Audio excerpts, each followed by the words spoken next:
Pourquoi les gens échouent au DCG? C'est la thèse de cette vidéo où je vais vous donner 12 raisons méconnues qui expliquent pourquoi ce diplôme est si raté chaque année. Je ne vais pas donner des raisons bateau où je dis on manque d'organisation, on s'entraîne pas assez, on dort pas suffisamment. Non. Dans cette vidéo, je vais vous donner le fruit de mon expérience. Je suis passé par le DCG à l'école et en candidat libre. Bon, ça remonte à un paquet d'années quand même. Depuis 2019, j'ai lancé une plateforme en ligne qui accompagne les étudiants à préparer le DCG à distance. Plus de 3000 étudiants ont rejoint la plateforme.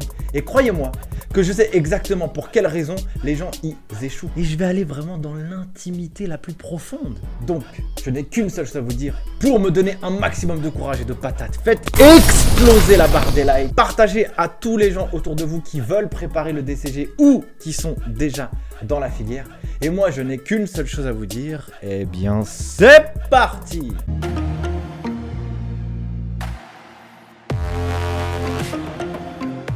Restez bien jusqu'à la fin de la vidéo parce que lorsque je vous donne la raison de l'échec, eh ben, je vais vous donner la solution pour pouvoir résoudre ce problème. Première raison pour laquelle les étudiants échouent au DCG, ils n'ont absolument pas la bonne posture. Faire le DCG, c'est être un bébé expert comptable. Faire le DCG, c'est avoir les compétences pour façonner les services comptables et financiers des entreprises. Faire le DCG, c'est avoir des compétences techniques à haute valeur ajoutée. Malheureusement, les étudiants qui embrassent le DCG ou la filière voient les choses comme quelque chose de trop technique. Mais je peux vous garantir que si chaque personne maîtrise les compétences techniques du DCG, je vous donne un exemple, le droit fiscal, le droit des sociétés, la finance d'entreprise, le contrôle de gestion. Avec ça, déjà, vous pouvez faire un malheur en entreprise. Pourquoi ? Parce que votre mission à vous, ou votre mission à venir, ou la mission que vous allez embrasser juste à l'issue de votre diplôme, ça va être d'accompagner des entrepreneurs ou d'accompagner des entreprises dans la gestion financière de leur boîte. Et l'entreprise, elle a besoin de quoi? Elle a besoin d'avoir la meilleure structure juridique adaptée à son objectif d'entreprise, mais aussi à l'objectif des fondateurs de l'entreprise. Je crée une SA ou une SARL? En fonction de la société que je vais créer, quelle va être l'imposition de l'entreprise? À l'IS ou à l'impôt sur le revenu? Quelles sont les options possibles pour moi? Si je suis dans un secteur d'activité, quels sont les ratios financiers que je dois maîtriser et analyser? Comment moi je peux faire pour optimiser les chiffres de la boîte? Ça va être une de vos missions. Lorsqu'on rentre en DCG, malheureusement les étudiants, ils ont un mindset qui est limité. Ils ne font pas les choses pour la bonne raison. Et ils sont concentrés pour avoir leur diplôme. Mais il faut voir beaucoup plus loin. Parce qu'en étant concentré à juste voir le diplôme, on ne prend pas de la hauteur et on fait les choses que pour du court-termiste et pas du long-termiste. Donc la solution que je peux vous apporter, c'est voyez les choses en grand et sachez que tout ce que vous allez apprendre, si vous le maîtrisez sur le bout des doigts, vous allez devenir un collaborateur et un professionnel irrésistible sur le marché de l'emploi. Parce que les gens vont s'arracher vos compétences, parce que vous leur montrerez que vous avez quelque chose de différent par rapport à tous les autres. Deuxième erreur qui est très commune, c'est que les gens attaquent le diplôme sans aucun plan. Et le plan, c'est la clé. Le plan, c'est la clé. Le plan, c'est la clé. Je le répète toujours. Il y aura deux cas de figure. Soit vous faites le DCG en candidat libre, soit vous faites le DCG à l'école. Si vous faites le DCG en candidat libre, vous commencez et vous allez généralement rentrer dans le dur et commencer à réviser les yeux. Si vous êtes étudiant à l'école, voilà ce qui va se passer. On va vous dire, messieurs, dames, aspirants à l'expertise comptable, vous êtes l'élite de demain, eh bien, faites bien gaffe parce que le diplôme est difficile, on va avancer, le programme ça va aller vite, il faut suivre, et boum, le prof il déroule. Et donc vous allez être archi stressé. Et donc, vous allez être pris par le flow. Il faut réviser les cours, il faut apprendre les cours, il faut faire les devoirs, il faut faire les contrôles. Et j'ai une mauvaise note. Hop. Ça va pas. C'est pas le bon état d'esprit. Vous ne devez pas étudier pour le prof. Vous devez étudier pour vous-même et pour l'examen et pour votre vie future. Je vais vous donner 4 recommandations minimales. Mais les 4 recommandations minimales que je peux vous donner, déjà, pour avoir un mini plan, quelle que soit votre situation, candidat libre ou directement étudiant à l'école, voilà ce qu'il faut faire. Et si moi on m'avait dit ça, purée, j'aurais fait un malheur à l'école, ça je vous le dis. Première chose, sur les 4 recommandations que je vais vous donner sur ce point-là, première chose, vous devez télécharger tous les programmes des UE du DCG. Éco, management, SIG, compta, finance, tout le tralala. Et tous les programmes, vous allez impérativement devoir analyser quelles sont les compétences et les savoirs qui vous sont demandés dans le cas du programme. Et certainement que vous n'y comprendrez rien et c'est pas grave. Mais au moins, vous allez indiquer quelque chose à votre cerveau. Vous allez voir provision, vous allez voir société, notion du contrat, création de richesse, croissance, diagnostic financier, et j'en passe et des meilleurs. Tout ça, même si vous ne savez pas ce que ça veut dire, au moins vous mettez quelque chose dans votre tête. Et c'est important pour attaquer la deuxième. Deuxième chose, vous allez télécharger tous les annales du DCG. Pourquoi vous allez faire ce travail-là? Parce que les annales du DCG, ce sont les questions qui vous sont demandées. Vous téléchargez l'annale de compta, de droit fiscal, de droit social, de droit des sociétés, de contrôle de gestion. Et vous allez regarder, maintenant que vous connaissez le programme, vous allez regarder toutes les questions qui vous sont demandées. Comme ça vous permet à vous de comprendre ou d'analyser ce qui vous est demandé. Et certainement que vous n'y comprenez rien, mais c'est pas grave, parce que vous allez mettre quelque chose dans votre tête qui, lorsque vous allez commencer à réviser et à apprendre votre DCG, vous êtes déjà en train de vous dire « Ah, ce genre de question, ça me rappelle quelque chose. Ah, ce cours, il est pour répondre à ce genre de questions. » Etc., etc. Ça, c'est important. Troisième point que je peux vous donner dans ce point-là, vous allez analyser tous les thèmes récurrents qui tombent au DCG. Alors faites gaffe, les thèmes récurrents, c'est pas ce sur quoi il faut axer ses révisions au diplôme. Mais ça permet quand même d'avoir une tendance sur ce qui est demandé dans le cadre des examens. Vous avez ça aussi en barre d'infos de la vidéo. On vous met tous les thèmes récurrents du DCG par UE. Et donc ça vous permet de voir qu'est-ce qui tombe le plus régulièrement. Prenons l'exemple du droit fiscal. Le droit fiscal, vous avez plusieurs choses à l'intérieur, dont la TVA. La TVA, en termes de temps d'apprentissage, c'est pas ce qui prend le plus de temps. En revanche, aux examens, ça tombe très souvent. Et en plus, lorsque ça tombe, il y a une grosse proportion des points qui sont à aller chercher dans la TVA. Donc, si je veux optimiser mon travail pour ne pas passer 10 ans à travailler mon DCG, eh bien, je vais aller identifier les points qui peuvent me prendre le moins de temps d'apprentissage et qui rapportent le plus de points aux épreuves. Ça, c'est quelque chose qu'il faut absolument faire pour toutes les matières. Ça fait une différence incroyable si vous avez ce mindset et cet état d'esprit. Vous allez appréhender les épreuves avec stratégie et vous n'allez pas vous faire driver par le flot d'informations que vous allez retrouver partout sur internet, dans les bouquins, etc. Parce que vous allez voir, c'est un truc de fou tout ce qu'il y a à apprendre. Et là, vous dites mince, qu'est-ce que je fais? Là, en ayant la connaissance de ce qu'il faut faire, ça vous donne confiance en vous pour la suite. Autre point, et quatrième point que je peux vous donner dans ce point précis, il va falloir télécharger tous les rapports du jury du DCG.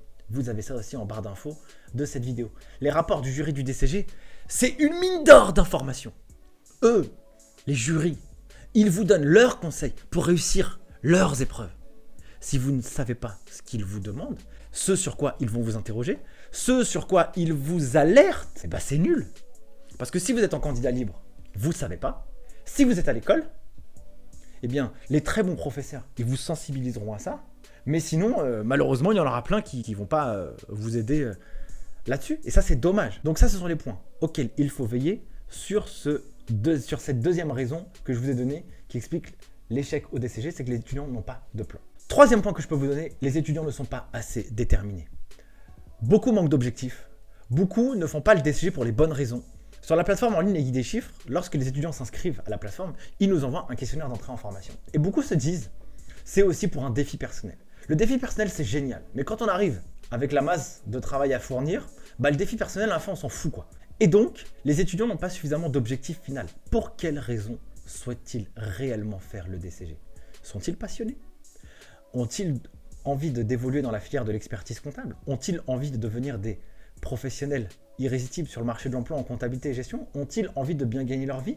Ont-ils envie de se donner les moyens de réussir ce diplôme? Malheureusement, ils ne travaillent pas suffisamment. Malheureusement, ils ne travaillent pas de manière intense sur leurs épreuves. Malheureusement, ils ne mettent pas l'objectif du DCG en priorité ou dans l'une de leurs 3 priorités de l'année. Souvent, ils font et ils abandonnent. Et c'est ça le gros problème que moi j'ai pu rencontrer. Beaucoup aussi vont aller procrastiner sur les réseaux sociaux, aller voir les influenceurs qui vont leur expliquer qu'ils ont explosé le DCG et le DSCG brillamment, sans travailler beaucoup. Mais c'est faux ça. Il faut analyser que ce diplôme, il est le même pour tout le monde. Par contre, tout le monde n'a pas la même vie. Il y a des gens qui vont avoir des enfants et qui vont passer le DCG. Il y a des gens qui vont travailler à temps complet et qui vont passer le DCG. Il y a des gens qui sont 100% à l'école et qui travaillent le DCG. Il y a des gens qui sont en alternance et qui travaillent le DCG. Il y a des gens qui ont des dispenses et qui travaillent le DCG. On ne peut pas se comparer les uns les autres. Ça ne marche pas, ça.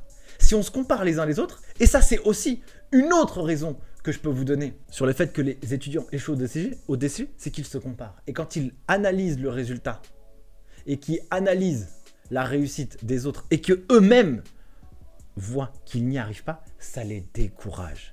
Et ça les incite à abandonner. Et c'est là aussi un des problèmes qui explique la raison de l'échec au DCG. Autre point que j'ai pu identifier, c'est le suivant. Beaucoup d'étudiants sont trop perfectionnistes. Trop perfectionnistes. Ça veut dire qu'ils veulent tout maîtriser. Et donc, ils vont passer un temps interminable à travailler. Ils vont analyser une chose. Le livre de Duno fait 600 pages. Alors, je dois maîtriser 600 pages. Si de l'autre côté, on me dit qu'il y a 200 pages, c'est qu'il y a un problème. C'est que celui qui me dit 200 pages, c'est que ça ne va pas. Si mon prof me dit que je dois maîtriser tout le contenu et même un peu plus que ce qui est demandé aux examens, eh ben, je vais le faire. Eh bien, si je n'arrive pas à maîtriser telle notion dans le programme de formation, eh bien, je vais y passer un temps interminable. Est-ce que ça vaut le coup? Est-ce que ça vaut le coup? Il faut identifier quel est votre objectif personnel. Lorsque vous passez le diplôme, est-ce que vous souhaitez l'avoir? Donc, l'avoir, c'est avoir 10 de moyenne, générale. C'est avoir 10 de moyenne à toutes les yeux. Ou alors, c'est avoir une note qui n'est pas éliminatoire, donc qui n'est pas inférieure à 6, par exemple, 6 sur 20 à une et 14 sur 20 à l'autre. Ça, vous compensez les deux et ça vous donne votre diplôme. Il faut analyser ça. Parfois, des personnes vont passer un temps conséquent à réviser une notion ou à perfectionner leur apprentissage pour gagner 2 points au détriment d'une autre matière. Vous voyez ce que je veux dire? Et c'est là où il faut faire attention. Le perfectionniste, c'est ce que j'ai rencontré, beaucoup. Et donc, il y a beaucoup de gens qui abandonnent malheureusement parce qu'ils sont trop perfectionnistes. Ils veulent tout maîtriser et ils se rendent compte qu'ils n'y arrivent pas. Et ça, c'est un souci. Et nous, chez les guides des chiffres, on lutte contre ça. Ça veut dire qu'on essaye, en tout cas sur la plateforme, de vous donner le chemin le plus rapide pour obtenir votre DCG du premier coup, sans que vous soyez un génie ou Albert Einstein. Ça veut dire que tous les programmes de formation qu'on vous a fait sur la plateforme, ils sont les suivants. On a déjà tout synthétisé. Si vous maîtrisez déjà tout ce qui vous est donné, vous êtes tranquille. Est-ce que vous allez exceller et briller, avoir entre 18 et 20? Peut-être pas. Mais ce n'est pas l'objectif de tout le monde. Donc c'est ça qui est important à voir. C'est requalifier et recalibrer son propre objectif personnel. Des fois, plus on en veut, c'est pour se rassurer sur le fait qu'on ne fait l'impasse sur rien. Mais avec cet état d'esprit, parfois c'est très bien quand vous êtes capable d'encaisser. Et franchement, je ne vous le dirai jamais assez, si vous souhaitez tout défoncer, tout déchirer, je serai le premier à vous dire allez-y. Mais tout le monde n'est pas dans cette philosophie. Et c'est pas grave. Le principal, c'est de pouvoir atteindre ses objectifs sans se comparer aux autres. Autre chose que j'ai pu identifier aussi, c'est que les gens ou les étudiants manquent cruellement de méthodes d'apprentissage. Ça va être bateau ce que je vais vous dire. On ne nous apprend pas à apprendre à l'école. On ne nous apprend pas à mettre notre cerveau en éveil. On ne nous apprend pas à prendre des notes mémorables. On ne nous apprend pas à synthétiser 20 pages sur une seule page. On ne nous apprend pas à avoir des techniques de mémorisation qui nous aident à apprendre en novembre des choses qu'on va pouvoir retenir au mois de mai. On ne nous apprend pas à avoir un corps, un esprit, un environnement et des outils de travail qui sont au service de notre réussite. Il existe pourtant des méthodes. C'est pour ça que sur la plateforme en ligne que j'ai conçue avec notre équipe, eh bien nous avons fait un programme de formation comment apprendre son DCG le plus rapidement possible. Et en utilisant les meilleures techniques de prise de notes, des techniques qui sont utilisées dans des boîtes comme Sage, Google, Facebook, Amazon. C'est les méthodes comme le Sketchnote, le Mind Map. C'est incroyable comme outil. Si j'avais connu ça lorsque j'étais étudiant, ça aurait été génial. Et donc, l'avantage des outils sur les techniques d'apprentissage et de mémorisation, c'est que ça permet quoi? C'est que ça permet de limiter le stress. C'est que ça permet de gagner du temps quand on travaille. C'est que ça permet d'avoir un plan précis et déterminé. C'est que ça permet de mieux réussir. Ça permet d'apprendre beaucoup plus en moins de temps. Ou alors d'avoir des soirées, des week-ends et du temps libre à ne pas penser DCG, DCG, DCG parce que vous avez le plan. Et donc, malheureusement, les techniques d'apprentissage, on va faire quelque chose qui est traditionnel. On va prendre le bouquin, on va le lire, on va faire une fiche de révision sur un très beau papier Bristol qu'on ne regardera pas, on va faire quelques cas pratiques, on va oublier les choses et ça c'est dommage. Et ça c'est criant. Parce que le DCG, il y a une grosse quantité d'informations, les étudiants ne savent pas l'appréhender. Et ça c'est valable pour le DCG mais c'est valable pour n'importe quoi, aussi dans la vie et ça c'est important. Moi si j'avais eu ces techniques lorsque j'étais étudiant, mais dès mon plus jeune âge, que j'étais au primaire ou en collège, franchement pour moi cet outil-là, il doit être... il doit être fait par l'éducation nationale dès qu'on rentre au CP, quoi. Ça, c'est indispensable. Ça, c'est indispensable ou n'importe quand. Et recalibrer ça toujours. Au CP, au collège, au lycée, à l'université, quel que soit le domaine, il faut apprendre à apprendre. C'est hyper important. Autre erreur commune que je peux rencontrer, c'est que les étudiants ne savent pas réviser chaque matière. Chaque matière du DCG a une philosophie qui lui est propre, a une technicité qui lui est propre, a une particularité qui lui est propre. Exemple, vous n'apprenez pas l'économie comme vous allez apprendre la comptabilité. Vous ne travaillez pas la comptabilité approfondie comme vous allez travailler le droit fiscal.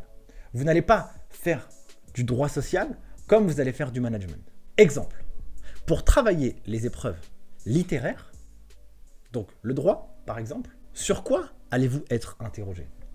Le droit c'est simple, on va vous interroger sur des situations juridiques. Sur des situations juridiques, qu'est-ce qu'il va falloir faire? Il va falloir mobiliser beaucoup de connaissances pour pouvoir répondre aux questions qui vous sont demandées dans les cas des examens. Le droit, la bonne méthodologie pour réviser les unités d'enseignement juridique va être d'axer 80, si c'est pas 90% de son temps sur l'acquisition des connaissances et faire très peu de cas pratiques. Attention, ça va faire bondir certaines personnes si je dis ça. Mais en fait, le droit, si vous n'avez pas le fuel et la connaissance, vous ne saurez jamais répondre aux questions. Vous ne pouvez pas inventer, ça ne marche pas. Dans le droit, ça va être quoi? Il va falloir respecter la méthodologie juridique. Donc la méthodologie juridique, c'est quoi? C'est la règle de droit et l'application au cas. Mais vous ne pourrez pas faire ça si vous ne connaissez pas tout le contenu du programme. Donc qu'est-ce que je préconisais pour les étudiants? C'est la chose suivante. Vous passez l'essentiel de votre temps à apprendre. Et sur les cas pratiques, vous allez en faire. Évidemment qu'il faut en faire. Mais par contre, il va falloir apprendre à modéliser, comprendre comment on répond aux questions de droit. Donc ça, en regardant les annales du DCG et les corrections, eh bien vous avez déjà un gros élément de réponse. Je me rappelle, lorsque j'étais étudiant en DCG, enfin des annales, j'en ai pas fait. J'ai quasiment rien fait. Je me suis consacré à apprendre. Et je sais pas moi, je pense que sur le droit des sociétés, je pense avoir eu 13-25. Juste en faisant ce travail-là. La méthodologie pour répondre, j'ai fait ça quelques fois dans mon cursus. La méthodologie, je l'ai tout le temps faite. Mais j'ai pas passé tout mon temps à réfléchir à ça, à faire des cas. Juste passer mon temps à travailler. Même chose pour le droit social. Même chose pour les fondamentaux du droit. C'est comme ça qu'il faut axer votre travail. En revanche, j'ai pas le même discours lorsqu'on parle d'épreuves techniques. Les épreuves techniques, comme la compta pro, la finance, là il va falloir axer son apprentissage sur les cas pratiques. Parce que l'échec que vous allez faire dans les cas pratiques va vous aider à répondre toujours mieux aux questions. Et c'est dans cet entraînement que vous serez bon pour réussir vos examens dans ces thématiques-là. Toutefois, il faut faire attention. C'est que le DCG a été réformé et donc on exige de plus en plus des candidats qu'ils puissent impérativement avoir une réflexion d'analyse. Parce que c'est ce qu'on va vous demander dans la vraie vie. On va vous demander d'être des gens qui vont porter un regard critique sur des situations financières. Et comment vous serez en mesure d'apporter des préconisations à des dirigeants en fonction de ce que vous allez analyser. Et donc, il ne va pas falloir se contenter de faire des cas pratiques, mais un diagnostic financier, des préconisations, des recommandations. C'est ça qui va vous être demandé dans le cas de l'examen, mais aussi parce que ça va vous être demandé dans le cas de la vraie vie. Donc, n'hésitez surtout pas à faire de la veille dans votre environnement, à regarder comment fonctionnent les entreprises, comment fonctionnent les startups, les nouveaux modes de management, les levées de fonds. Tout ça, ça vous nourrit parce que vous comprenez pourquoi ils lèvent des fonds, dans quel objectif, écouter des podcasts sur l'entrepreneuriat. Ça va vous donner une culture financière, business qui sera incroyable. Vous serez vraiment fort après lorsque vous allez rentrer dans le marché du travail. Autre erreur commune que je peux aussi identifier, c'est que beaucoup trop de personnes mettent un enjeu incroyable dans l'obtention du diplôme. L'échec, c'est pas grave. L'échec, c'est pas grave. Vous jouez pas votre vie sur le DCG. Vous pouvez recommencer. C'est pas parce que vous n'avez pas validé en totalité votre diplôme que votre vie s'arrête, que vous ne pouvez rien faire à côté. Je vous donne 2 cas de figure. Si vous souhaitez faire le DCG et arrêter après et ne pas poursuivre vos études, eh bien, même si vous n'avez pas validé en totalité votre diplôme, rien ne vous empêchera de trouver du travail. Si vous êtes bon et vous savez vous vendre. Des exemples d'étudiants sur la plateforme Les Geeks des Chiffres, on en a des centaines. Il y a des gens, ils font 2-3 UE en candidat libre et ils arrivent à trouver du travail. Si vous êtes étudiant et vous avez envie de poursuivre vos études et que vous n'avez pas validé votre DCG, eh bien tant pis. Vous allez, dans cette année-là, essayer de trouver du travail, vous aurez de l'expérience professionnelle et vous recommencerez la session suivante pour poursuivre après. La vie, c'est une succession d'échecs au cours de notre parcours. Le principal, c'est d'apprendre de nos échecs et d'analyser pour quelles raisons on n'a pas réussi et de tirer l'enseignement. L'apprentissage par l'échec, c'est puissant. Je ne dis pas qu'échouer, c'est super. Il faut un peu redescendre sur terre et se détendre. Si on ne réussit pas, c'est pas grave. On recommence la session suivante. Aucun problème. Voilà. On aura perdu 1 an? Non, parce que pendant cette année, vous n'allez pas vous poser devant Netflix et regarder la télé, quoi. C'est pas comme ça que ça va marcher. Autre raison qui explique aussi l'échec au DCG, c'est le fait de sous-estimer le niveau du cursus. Et lorsque les étudiants arrivent, ça je l'ai déjà un peu dit aussi dans cette vidéo, ils sont archi choqués par rapport à la quantité de travail. Je vous donne un exemple. Sur la plateforme Les Geeks des Chiffres, nous avons plusieurs mentors. Donc je ne suis pas le seul à faire des parcours de formation en DCG. On a plusieurs mentors, notamment des avocats. Et je prends l'exemple de Nelly, qui est avocat fiscaliste et aussi spécialisée en droit des sociétés. Elle est mentor sur le parcours droit des sociétés et elle a contribué à participer au déroulement pédagogique de la formation en droit fiscal. Elle, sa spécialité, c'est le droit fiscal. Elle m'a dit, Nicolas, je suis choqué du niveau exigé par les étudiants du DCG en fiscalité. J'ai même l'impression que c'est plus que ce que nous avions dans nos études de droit en licence de droit. Effectivement, une des compétences phares d'une personne qui va bosser en comptabilité va être de traiter la partie fiscale. TVA, impôt sur les sociétés, impôt sur le revenu éventuel des dirigeants, les taxes diverses et variées, CFE, CVAE, les taxes assises sur les salaires. Ça fait partie du visage et ça fait partie de l'histoire de l'entreprise. L'entreprise, elle va devoir payer des impôts, faire des déclarations. Qui c'est qui va faire ça? Eh bien, c'est soit l'expert comptable, si l'entreprise sous-traite, externalise sa comptabilité, soit un DAF, soit un responsable comptable, soit un comptable unique, soit un comptable général. Donc, il y a un niveau de technicité qui est important et aussi une quantité de travail importante à fournir. Et ça, souvent, les étudiants, ils sont archi motivés quand ils arrivent. Ouais, je vais faire le DCG. Ouais, je sais qu'il y a des opportunités de carrière. Ouais, je sais que on recherche des profils comme ça sur le marché du travail. Et quand ils arrivent, désillusion. Et c'est pour ça que ce que je vous avais dit un peu plus haut dans cette vidéo, c'est qu'ils ne sont pas assez déterminés. Si vous n'êtes pas assez déterminé, vous ne tenez pas le choc lorsque vous arrivez à ce niveau-là. Donc c'est pour ça qu'il faut bien aussi calibrer ses objectifs de vie pour obtenir ce diplôme. Et c'est là où j'arrive à un autre point sur le fait que les étudiants échouent beaucoup au DCG, c'est qu'ils ont une inadéquation entre leur objectif professionnel et leur objectif personnel. Si vous souhaitez être expert comptable, le DCG, c'est une base. Si vos objectifs, c'est de faire de la comptabilité tranquille, entre guillemets, je dis bien tranquille, eh bien, le DCG n'est peut-être pas obligatoire. En revanche, si vous souhaitez des postes à responsabilité, avoir un job où vous allez toucher un peu à tout, à la fisca, au juridique, à la compta, à la finance, à la gestion, il faudra le faire. Et donc, si c'est ça votre objectif, alors le DCG sera bien. Mais si ce n'est pas ça votre objectif, choisissez un autre cursus. C'est mieux. Ça vous évitera d'avoir une désillusion. Et autre point et autre raison aussi pour lequel les étudiants échouent beaucoup au DCG, c'est qu'ils sont irréalistes quant aux UE à passer chaque année. Traditionnellement, le DCG, ça se fait en 3 ans. C'est une licence. Vous faites un certain nombre d'UE par année. Parfois, vous avez des étudiants qui disent, et que ça, franchement, toutes les semaines, l'équipe support, les geeks des chiffres, reçoit cette question. Est-ce que vous pensez que je peux faire le DCG en 2 ans? Est-ce que je peux faire le DCG en 1 an? J'ai une ambition folle, c'est de faire le DCG en 1 an. Je suis travailleur à temps complet. Bref, la motivation est au paroxysme parce qu'ils voient des expériences de certaines personnes qui ont obtenu le diplôme, mais ils n'ont pas analysé le chemin que ces personnes ont fait pour l'obtenir, ce diplôme. Ils se disent, je vais passer 6 UE la session prochaine, il me reste 4 mois à travailler. Pour certaines personnes, ce sera possible, et pour la majeure partie, non. Il faut bien veiller à ce que la capacité de chaque personne soit adaptée pour réussir le diplôme, pour réussir à atteindre l'objectif. Et donc, nous, on dit souvent aux étudiants que pour préparer en moyenne une UE, il faut à minima 80 heures de travail. Évidemment, on va prendre des raccourcis. Je dis à minima 80 heures de travail, ce qui, si vous le faites en travail à haute intensité et à haute concentration, vous pouvez y arriver.